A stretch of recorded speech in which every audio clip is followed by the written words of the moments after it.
Hi guys, tonight punta tayo sa Balintawak Market kung saan nandito kami ngayon right now. Pakita namin sa inyo kung paano kami namimili ng ingredients namin para sa lechon.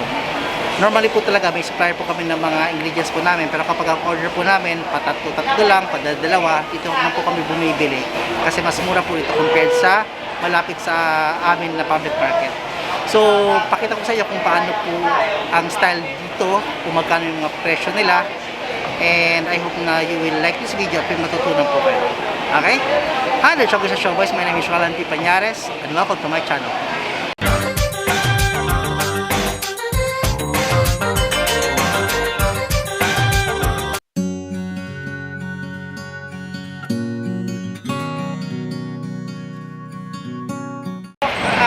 Staff ko si Baboy. Baboy pangalan niya kasi matawa siya nung bata pa siya. So, mamimili lang kami ngayon. Tan.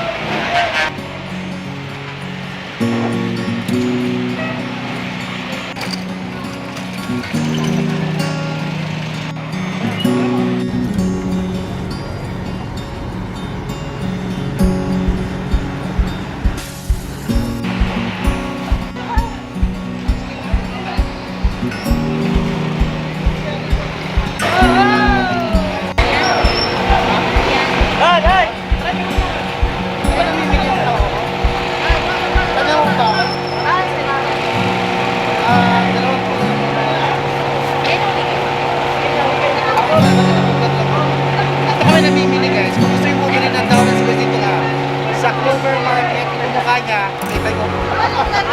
Siya yun. Kaya lang ngayon, ang presyo 300. Kung mukha nung dalawa namin na, diba? Pero ngayon 300.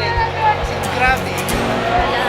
Pero alam mo na, pagkatapos, Isa ka na. Tagal na ka.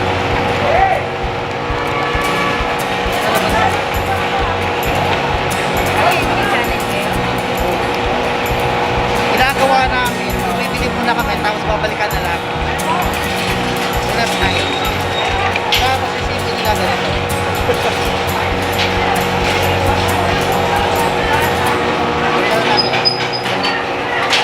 Kaya.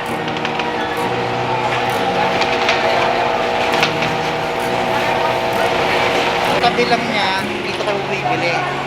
Baka nabawa kayo. Magkano? 80. Natatlong kilo.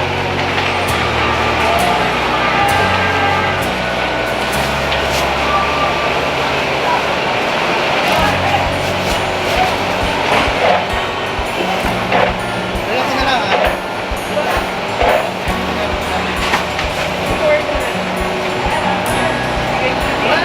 yung babae yung isa. Bago ba? Tatawahan ka na? Tatawahan mo ka na? May matanda pa rito? Ipo.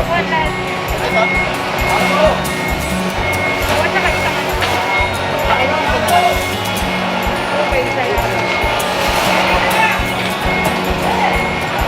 Pag-vlog kami ako.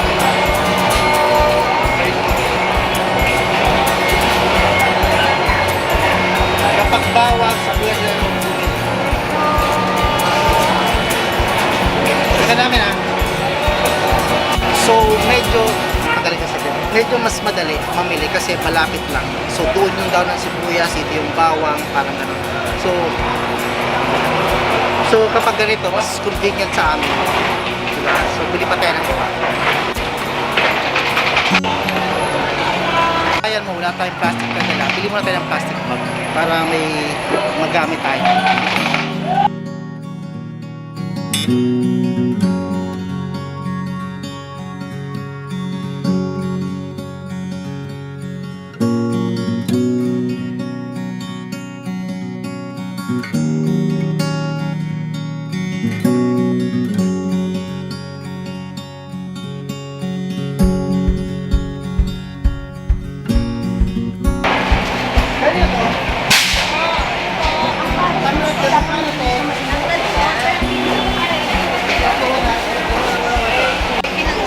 Wait ko na. Akala ko ba kwenta sabi sa akin ng December. Ang big kiss in kwenta na.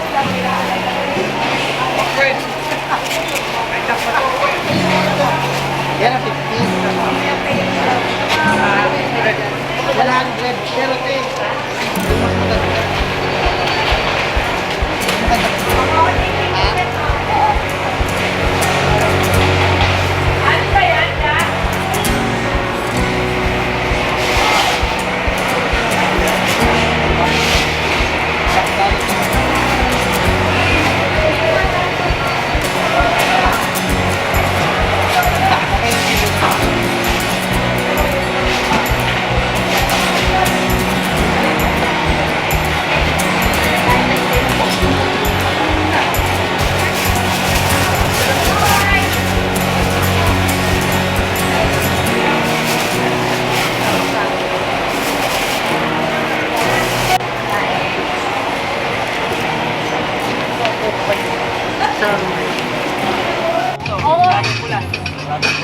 Galon suka eh dato puti isa. Ha? Ilan meron ka? Oo, sige. Dami ka lang. Lima? Magkano kada isa? Sige na, okay lang. Lima.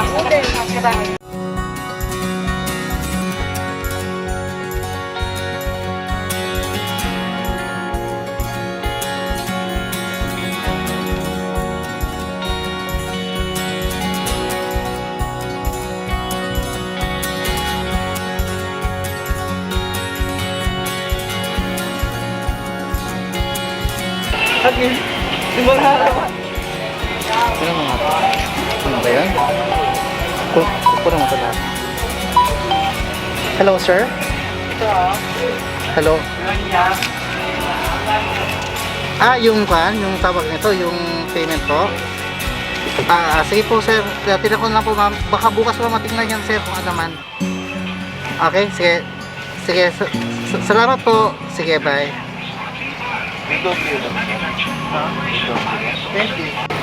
Guys, ang ibig ko lang sabihin kanina, medyo malabo yung sinabi ko.